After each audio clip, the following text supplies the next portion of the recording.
Με λένε Σάντρα Ροκέρτης, είμαι 34 χρονών και τα πρωινά ως απόγευμα εργάζομαι ως τεχνικός μηχανολογίας, ενώ τα βράδια παρακολουθώ το τελευταίο έτος του πτυχίου μου.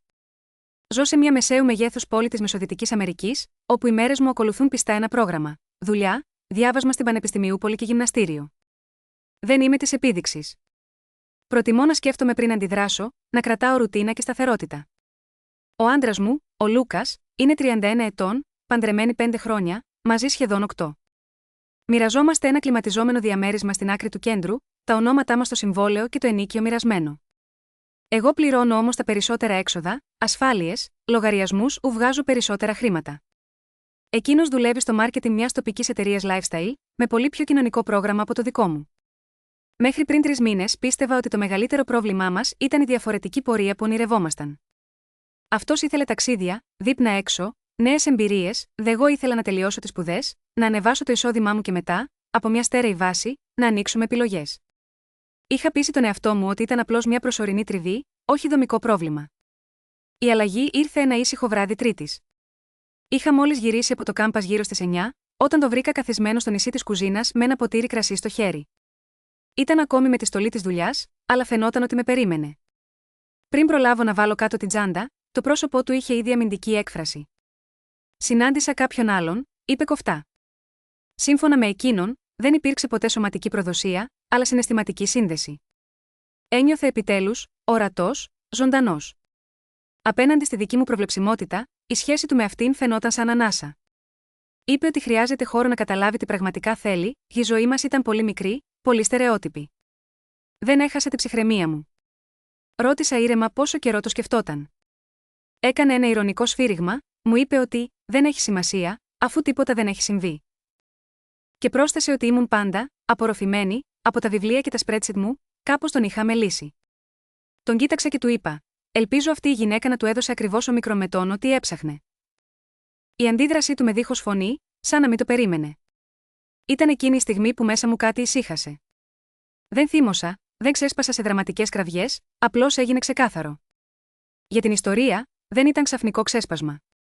Ο Λούκας είχε αλλάξει σιγά-σιγά, πιο επιφυλακτικός με το κινητό του, πιο επικριτικός για το πρόγραμμά μου. Ποτέ πια για κάτι ξαφνικό, πάντα κουρασμένη, κάποτε ήσουν πιο διασκεδαστική. Δεν τα προσπερνούσα, εξηγούσα πως σε 2 εξάμηνα θα τελείωνα και το εισόδημά μου θα εκτοξευόταν. Ήταν προσωρινό. Το ρώτησα ευθέως αν αισθανόταν παραμελημένος, μου απάντησε όχι, μου έλεγε πως καταλάβαινε, πως ήταν περήφανος. Κι όμως, εκείνο το βράδυ, όταν δήλωσε πως αυτή η άλλη τον έκανε να νιώθει ζωντανός, δεν ήταν μόνο έλξη. Ήταν σύγκριση, και αυτό το είπε χωρίς ντροπή. Εκείνη έχει διαφορετικές φιλοδοξίες. Απολαμβάνει πραγματικά τη ζωή. Στο δεύτερο μέρος αυτής της ιστορίας, η ατμόσφαιρα ήταν γεμάτη από μια ένταση που δεν μπορούσες να αγνοήσεις. Το βλέμμα του μιλούσε για την αβεβαιότητα που περνούσε. Είχε πει ότι δεν αντιμετώπιζε κάθε χρόνο σαν μια αναμονή, με έναν τόνο σχεδόν δικαιολογητικό. Όμως, η ερώτηση που παρέμενε ακέραιη στο μυαλό μου ήταν η προφανής: θέλεις να χωρίσεις? Εκείνος έβγαλε έναν βαρύ αναστεναγμό, σαν να έβλεπε τα πράγματα δραματικά. Χρειάζομαι χώρο. Γιατί πάντα πηδά στα άκρα, με ρώτησε. Εξήγησε ότι αυτό ήταν ο λόγος που δεν μπορούσε να μιλήσει μαζί μου, γιατί όλα έπρεπε να είναι λογικά και οριστικά. Άνοιξα τη συζήτηση για το τι σήμαινε χώρος μέσα σε έναν γάμο, και του έδειξα ότι συνήθως αυτό οδηγεί είτε σε επισκευή είτε σε έξοδο. Ήθελα να ξέρω προς ποια κατεύθυνση άνοιγε την πόρτα του. Σηκώθηκε και είπε ότι δεν ήξερε ακόμα, ότι χρειαζόταν χρόνο για να εξερευνήσει τα συναισθήματά του. Πρέπει να είσαι αρκετά ώριμος για να μου δώσεις αυτόν τον χώρο, χωρίς να το μετατρέψεις σε νομική απειλή, πρόσθεσε. Η εξαιρετική του φράση, να εξερευνήσει τα συναισθήματά του, με ενόχλησε. Το ρώτησα αν σκόπευε να συνεχίσει να τη βλέπει ενώ εξερευνούσε. Hesitated for a moment. Αυτός ο μισός δευτερόλεπτος ήταν αρκετός. Είπε ότι δεν ήθελε να νιώθει υποέλεγχο. Αν το εμπιστευόμουν, θα του επέτρεπα να τα ανακαλύψει χωρίς να τον ανακρίνω. Εδώ συνειδητοποίησα ότι δεν επρόκειτο για σύγχυση. Ήταν μια κίνηση που του έδινε ασφάλεια, ήθελε τις σταθερές μας, τη μίσθωση, τους κοινά λογαριασμούς, την επιμονή μου, ενώ έψαχνε για κάτι καλύτερο στην άλλη γυναίκα. Δεν αντέτεινα, δεν παρακάλεσα. Του είπα απλώς ότι δεν θα συμμετείχα σε αυτή τη διάταξη. Με αποκάλεσε ψυχρή, λέγοντας ότι ακριβώς γαμαγιώτα, αυτό ένιωθε αποκομμένος, ότι κλείστηκα αντί να πολεμήσω για εκείνον. Στην πραγματικότητα, αυτό που ήθελε να πει ήταν ότι δεν το έκανα για να ανταγωνιστώ. Μετά από αυτή τη συζήτηση, δεν διαπραγματεύτηκα. Ούτε πρότεινα θεραπεία, ούτε πρότεινα καμία περίοδο αναμονής. Υπήρξα αποφασιστική. Πήγα στο δωμάτιο επισκεπτών και έβαλα το ξυπνητήρι για τις 6 το πρωί. Την επόμενη μέρα, ενώ εκείνος ήταν στη δουλειά, κάλεσα στο γραφείο μου για να δηλώσω ασθένεια για πρώτη φορά τα τελευταία 2 χρόνια. Άνοιξα το λάπτοπ μου και άρχισα να ψάχνω ενοικιαζόμενα κοντά στην Πανεπιστημιούπολη.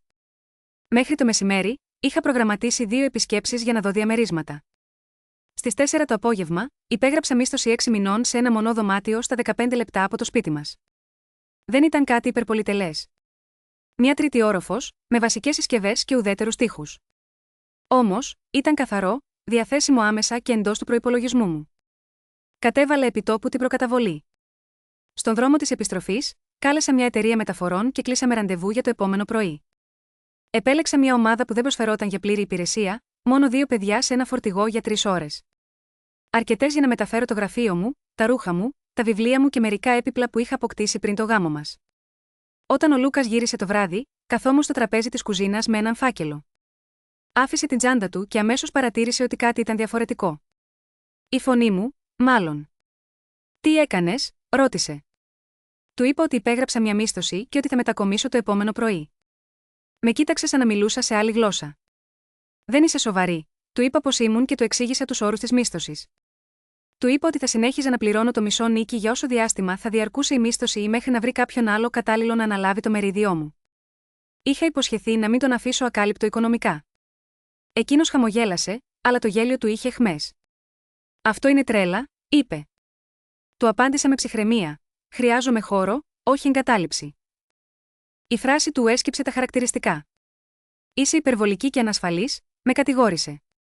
«Όχι», του είπα σταθερά. «Είμαι αποφασιστική». Άρχισε να περπατάει νευρικά στο σαλόνι, ρωτώντας που θα πάω και πώς μπορούσα να πάρω μια τέτοια απόφαση μέσα σε λιγότερο από 24 ώρες. Τόνισα ότι δεν επρόκειτο για παρορμητισμό, τη στιγμή που μου είπε πως θα εξερευνήσει μια άλλη σχέση, κρατώντας παράλληλα τη δική μας γάμο ως έχει, ήταν η αφετηρία. Δεν είχα καμία διάθεση να ανταγωνιστώ για τον ίδιο μου τον άντρα. Το επόμενο πρωί, στις 9 ακριβώς, έφτασαν μεταφορείς. 2 νεαροί, γύρω στα 20, που δεν υποβίβαζαν ερωτήσεις. Έστρωσαν τη συσκευασία στο γραφείο μου, στιβάξαν τα κουτιά με τα βιβλία μου και φόρτωσαν στο φορτηγάκι το στρώμα που είχα αγοράσει πριν από το γάμο. Ο Λούκας στάθηκε στην κουζίνα, με σταυρωμένα τα χέρια, σαν να παρακολουθούσε ένα κακόγουστο έργο. «Πραγματικά το κάνεις», μου είπε όταν το τελευταίο κυβότιο εξαφανίστηκε από το σαλόνι. «Ναι», απάντησα. Προσπάθησε να αλλάξει τόνο, να γίνει πιο ήπιος. «Δεν χρειάζεται να το μετατρέψουμε σε θέατρο, ας μιλήσουμε σαν ενήλικες». Του θύμισα τη συζήτηση της προηγούμενης βραδιάς, την ώρα που άκουσα, τις ξεκάθαρες ερωτήσεις μου και την απάντησή του ότι χρειάζεται ελευθερία να εξερευνήσει, παραμένοντας όμως παντρεμένος. Του είπα ότι δεν είμαι διατεθειμένη να γίνω υποδομή για τη δική του εξερεύνηση. Μου καταλόγησε ότι παραποιούσα τα λόγια του, ότι ποτέ δεν είχε μιλήσει για αντικατάσταση. Του υπενθύμισα ότι ο γάμος απαιτεί συναισθηματική αποκλειστικότητα. Αν αυτή καταργηθεί, αλλάζει το ίδιο το συμβόλαιο, ακόμη και αν η γραφειοκρατία παραμένει ίδια.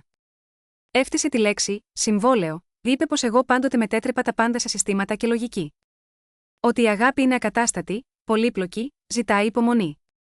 Η υπομονή, του απάντησα, αφορά προβλήματα εντός του γάμου, όχι προσθήκες από έξω.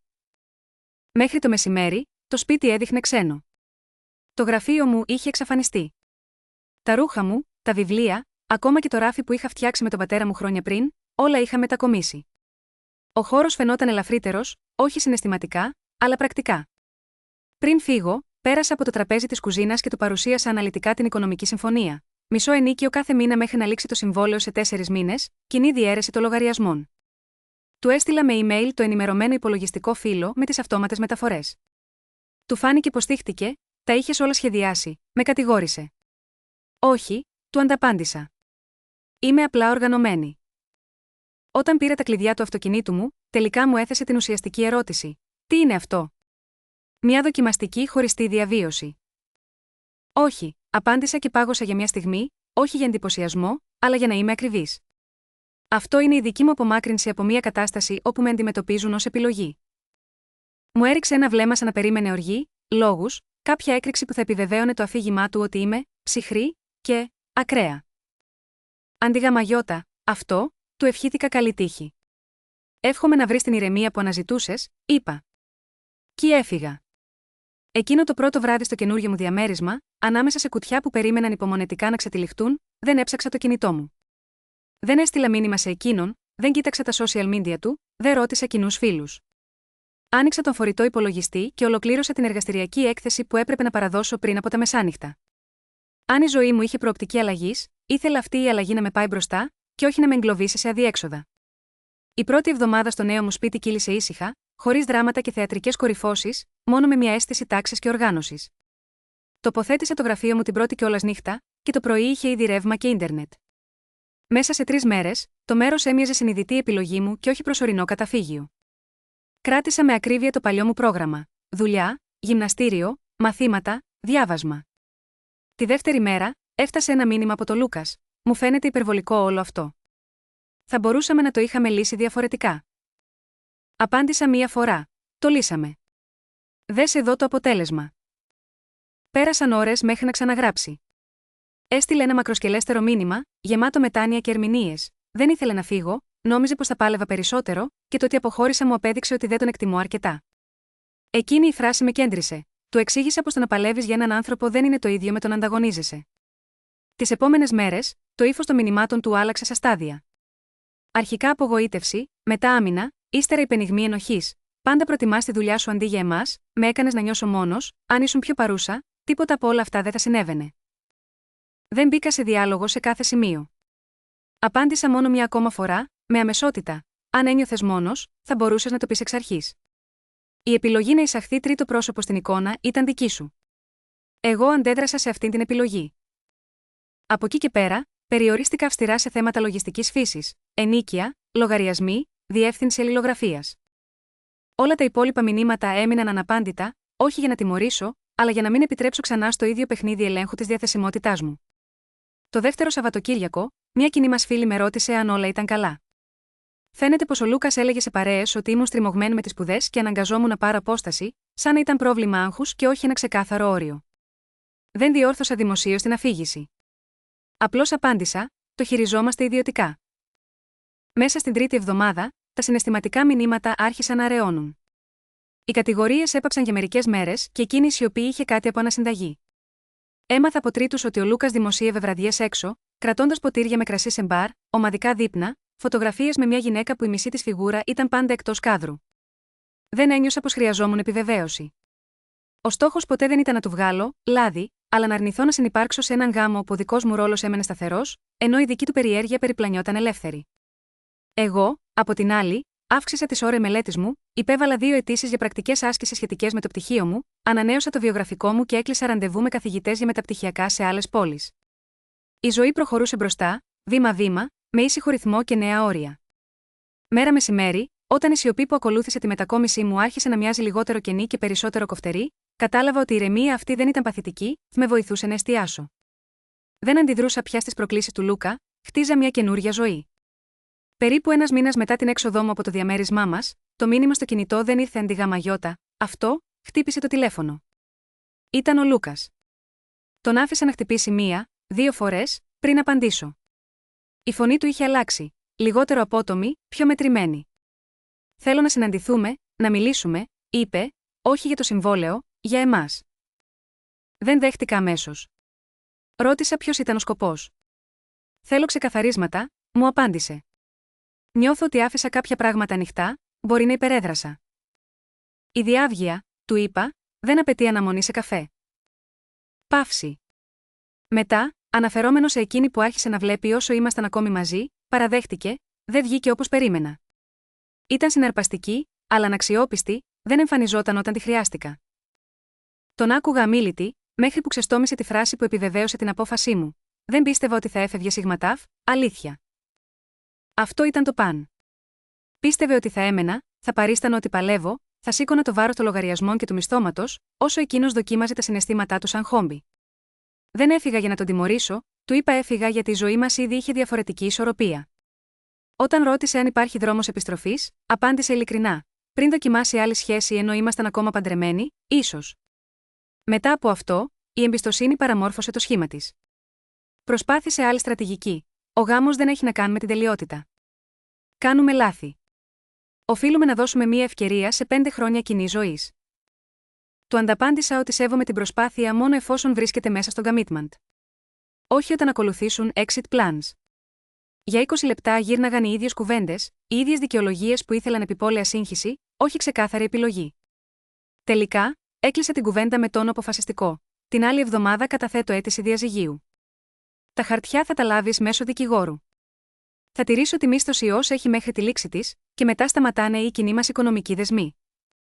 Σιώπησε για λίγο. Έπειτα, η φωνή του έκοψε σαλεπίδι. «Και έτσι με εξαφανίζεις?» «Όχι», απάντησα ψύχραιμα, «εσύ έφυγες, εγώ προχώρησα». «Θα μετανιώσεις γαμαγιώτα, αυτή τη σκληρότητα», μου είπε. «Ίσως», του είπα, «αλλά δεν θα μετανιώσω που προστάτεψα την αξιοπρέπειά μου». Κλείσαμε. Καθόμουν ακίνητη για ένα λεπτό και μετά μπλόκαρα τον αριθμό του. Όχι από θυμό, αλλά γιατί έκλεισα κάθε ανοιχτή πόρτα. Δεν τον ακολούθησα πια σε κανένα κοινωνικό δίκτυο, όχι για να σωπάσω τον κόσμο, αλλά για να είμαι σίγουρη ότι δεν υπάρχει γκρίζο πέρασμα. Το ίδιο βράδυ, με καλούσε από άγνωστο. Άφησα να πάει στο voicemail. Το μήνυμά του, σύντομο και θυμωμένο, «Τα έκανες όλα γαμαγιώτα, ένα λάθος». Δεν απάντησα. Μπλόκαρα και εκείνον. Οριστικά. Και τότε, όπως θα περίμενε κανείς, αλλά πάντα έχει κάτι να μας διδάξει, ξεκίνησαν τα ψιθύρια από κοινούς φίλους. Ο Λούκας είχε φροντίσει να μην διηγηθεί ολόκληρη την αλήθεια. Η εκδοχή που κυκλοφορούσε ήταν πως είχα γίνει συναισθηματικά ανέτοιμη λόγω των σπουδών, είχα φύγει βιαστικά από το σπίτι και τον είχα τυφλώσει, με αίτηση διαζυγίου. Ένας φίλος με ρώτησε ευθέως, υπήρχε κάποιος άλλος? Του εξήγησα ήρεμα πως εκείνος είχε ζητήσει απόσταση για να εξερευνήσει ένα νέο δεσμό και πως απλώς αφαίρεσα τον εαυτό μου από την εξίσωση. Αυτή ήταν όλη η αλήθεια, χωρίς προσθήκες, χωρίς εκστρατείες πειθούς. Το επόμενο πρωί έκλεισα ραντεβού με δικηγόρο που μου σύστησε μια συνάδελφος. Το ραντεβού ήταν για την Παρασκευή. Τότε κατάλαβα τη διαφορά ανάμεσα στις παρορμητικές, συναισθηματικές αντιδράσεις και στην αποφασιστικότητα που έρχεται μία φορά. Εγώ είχα ήδη πάρει τη δική μου απόφαση, και η κατάθεση των εγγράφων ήταν απλώς τυπική διαδικασία. Χωρίς σκηνές στο δικαστήριο, μόνο χαρτιά και ημερολόγιο, και εγώ πια οδηγός της ζωής μου, χωρίς εκείνο να κρατάει το τιμόνι. Την Παρασκευή το απόγευμα, στο γραφείο του δικηγόρου, άνοιξα το φάκελό μου. Συμφωνητικό ενοικίασης, τραπεζικές κινήσεις, screenshots από τις οικονομικές συναλλαγές μας. Σε πολιτεία χωρίς προσόντα για ενοχή, δεν χρειαζόταν να αποδείξω απιστία, δεν είχαμε παιδιά, ούτε κοινή περιουσία, μόνο κάποια έπιπλα και το υπόλοιπο 4 μηνών στο μισθωτήριο. «Είσαι σίγουρη?» με ρώτησε ο δικηγόρος. «Ναι», απάντησα.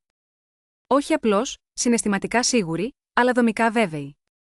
Μέσα σε μία εβδομάδα τα έγγραφα ήταν έτοιμα, και ο Λούκας τα παρέλαβε με συστημένη επιστολή. Εκείνο το βράδυ με κάλεσε από άγνωστο νούμερο. Άφησα το τηλέφωνο να πάει στη φωνητική, το μήνυμά του ήταν σύντομο, λιγότερο οργισμένο, περισσότερο έκπληκτο, «Πραγματικά τα κατέθεσες?» «Ναι, πραγματικά τα κατέθεσα».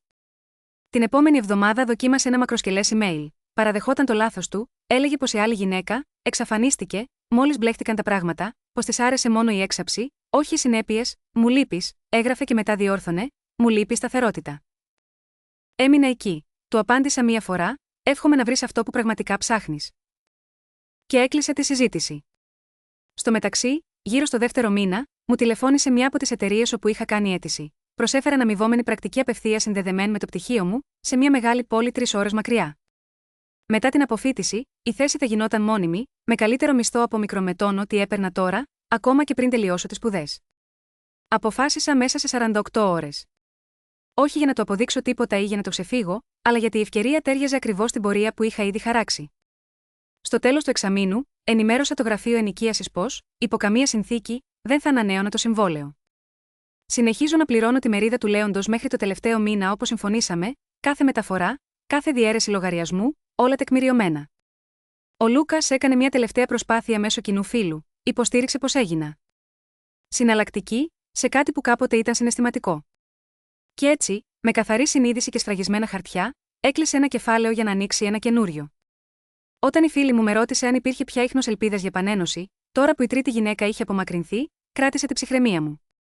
Της εξήγησα ότι η απουσία ή η παρουσία ενός επιπλέον προσώπου ποτέ δεν σβήνει την ουσία του προβλήματος, εκείνος είχε επιλέξει να εισαγάγει αυτό το τρίτο στοιχείο στη σχέση μας. Υπάρχει τεράστια διαφορά ανάμεσα στη λύπη και στην αναθεώρηση. Η λύπη φέρει βάρος και ευθύνη. Η αναθεώρηση μοιάζει με δικαιολογία, αν μόνο είχε συμπεριφερθεί αλλιώς. Μου είχε πει, μάλιστα, ότι δεν περίμενε να φτάσω τόσο μακριά, ότι θα κατεβάσω τη θερμοκρασία μου μετά από λίγες μέρες έντασης, ότι θα γυρίσω πίσω σαν να μην έγινε τίποτα. Αυτή η φράση αποκάλυπτε όλη του την παιδική αντίληψη. Πίστευε πως η απουσία μου ήταν απλώς μια συναισθηματική καταιγίδα, όχι μια αποφασιστική, δομική αλλαγή. Την ημέρα που έλεγε το συμβόλαιο του σπιτιού, είχα ήδη μετακομίσει στο νέο μου διαμέρισμα στη Μεγαλούπολη. Λιτό, κομψό, δίπλα στη δουλειά. Μετέφερα την τελευταία δόση ενοικίου και έστειλα την επιβεβαίωση στο γραφείο μισθώσεων, κλείσιμο κεφαλαίου χωρίς φανφάρες. Δεν υπήρξε τελική συνάντηση για να ανταλλάξουμε κλειδιά ή σεντόνια.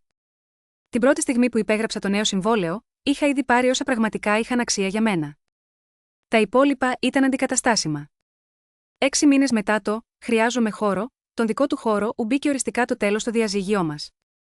Δεν ήμουν παρούσα στην αίθουσα του δικαστηρίου, ο δικηγόρος μου διεκπεραίωσε τα πάντα. Όταν λάμβανα το email επιβεβαίωσης, το διάβασα μία φορά και το αρχιοθέτησα. Καμία τελετή, κανένα τελετουργικό, απλώς το νομικό πιστοποιητικό μιας σχέσης που είχε ουσιαστικά τελειώσει από τη στιγμή που εκείνο ζήτησε ελευθερία μέσα στο γάμο. Όσο για την καριέρα μου. Η πρακτική μου μετουσιώθηκε σε μόνιμη θέση νωρίτερα, όμικρον με τόνο ότι περίμενα. Ο μισθός ανέβηκε σημαντικά και εγώ υπέγραψα νέο, 12μηνο συμβόλαιο, ένα διαμέρισμα λίγο πιο αναβαθμισμένο, πάντα όμως με μελετημένη απλότητα. Και να το πιο σημαντικό, δεν γύρισα ποτέ για να δω τι σκέφτηκε ή αν μετάνιωσε. Δεν ζήτησα εξηγήσεις, δεν τηλεφώνησα για σκόρπιες πληροφορίες, αυτή η σιωπηλή απουσία δεν ήταν κομπίνα, ήταν ένα όριο που τηρούσα πιστά. Οι περισσότεροι πιστεύουν ότι για να κλείσει ένας κύκλος απαιτείται συζήτηση. Όμως κάποιες φορές το κλείσιμο έρχεται όταν η πόρτα κλείνει πίσω σου και δεν ανοίγει ποτέ ξανά. 9 μήνες αργότερα, σε ένα συνέδριο της δουλειάς μου σε άλλη πόλη, συνάντησα έναν παλιό γνωστό από το στενό μας κύκλο. Ήταν και εκείνος έκπληκτος, με ρώτησε πώς τα πάω. Καλά, του είπα, πολύ απασχολημένη, πιασμένη, έχω τακτοποιηθεί. Μετά σιωπή, και ψιθύρισε το όνομα του πρώην του Λούκα. Μάθαμε ότι έφυγε και εκείνος από την παλιά μονοκατοικία, πήγε σε ένα μικρότερο διαμέρισμα στο κέντρο. Η γυναίκα με την οποία είχε σχέση δεν άντεξε πάνω από λίγους μήνες, πολλή αφοσίωση στην αρχή, καθόλου συνέπεια μετά, σχολίασε αυτός. Τίποτα από αυτά δεν με ευνηδίασε. Εκείνο που ξεχώρισε ήταν ξανά το ίδιο μοτίβο. Νόμιζα πως θα επέστρεφες όταν ηρεμούσες. Το ίδιο παλιό παραμύθι ότι η απουσία μου ήταν συναισθηματική, όχι ουσιαστική. Είπε ακόμη πως ο Λούκας μπήκε γρήγορα σε άλλες σχέσεις, σύντομες, αστάθμητες. Δεν ένιωσα καμία ικανοποίηση, μονάχα επιβεβαίωση. Η ζωή συνεχίζει ολοκληρίαν εκεί έξω, πέρα από τις χλιαρές προσδοκίες και τα διαστρεβλωμένα σενάρια. Όταν κυνηγάς το αίσθημα του βλέμματος, αντί να χτίσεις κάτι σταθερό, κινδυνεύεις να συγχέεις το καινούριο με το βαθύ. Εκείνο το βράδυ, μετά το συνέδριο, περπατούσα μόνος μου μέχρι το ξενοδοχείο και ανακάτευα στο μυαλό μου την πορεία των τελευταίων 24 ωρών. Μία φράση στο νησί της κουζίνας, μία απόφαση την επομένη το πρωί, ένα ενοικιαστήριο υπογεγραμμένο πριν κάνει το ρολόι μία πλήρη βολή. Καμία εκδίκηση, καμία δημόσια αντιπαράθεση, κανένα δραματικό ποστάρισμα στα μέσα κοινωνικής δικτύωσης ου μόνο κίνηση. Από εκείνη τη νύχτα, όλα άλλαξαν. Ολοκλήρωσα το πτυχίο μου, βρήκα καλύτερη δουλειά, μετεγκαταστάθηκα σε αγορά με μεγαλύτερες ευκαιρίες, αύξησα τα έσοδά μου, διεύρυνα τον επαγγελματικό μου κύκλο, έστησα μια νέα, στέρεη ρουτίνα. Δεν τα έκανα όλα αυτά για να του δείξω κάτι, το έκανα γιατί, όταν έφυγε η απόσπαση της προσοχής, ο δρόμος έγινε καθαρός. Ραντεβού έκανα με σύνεση, αργά, με πρόθεση, χωρίς βιασύνη για αντικατάσταση ή δηλώσεις διαρκείας. Μία και μόνη αλλαγή όμως ήταν οριστική. Αν κάποιος μου ζητά χώρο για να ξαναδεί τις εναλλακτικές του, δεν συζητάω. Ο χώρος δεν είναι απειλή, δίνει απόφαση και στις αποφάσεις απαντώ με πράξεις. 1 χρόνο μετά, το διαζύγιο ολοκληρώθηκε, το ενοικιαστήριο έληξε, η σειρά των κλειδιών έφυγε για έναν άλλον. Ο αριθμός του έμεινε μπλοκαρισμένος μέχρι σήμερα.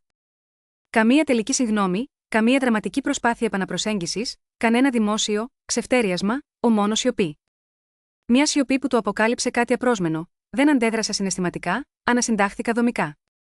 Πρόσφατα, έμαθα από έναν κοινό μας γνωστό ότι αναρωτιέται ακόμα πως δεν το είδε να έρχεται. Για εκείνον ήμουν πάντα προβλέψιμη, σταθερή, δομημένη, ου η γυναίκα που ανέχεται την όποια αναστάτωση στο όνομα ενός μακροπρόθεσμου σχεδίου. Αγνόησε όμως τη διαφορά ανάμεσα στην υπομονή και την παθητικότητα.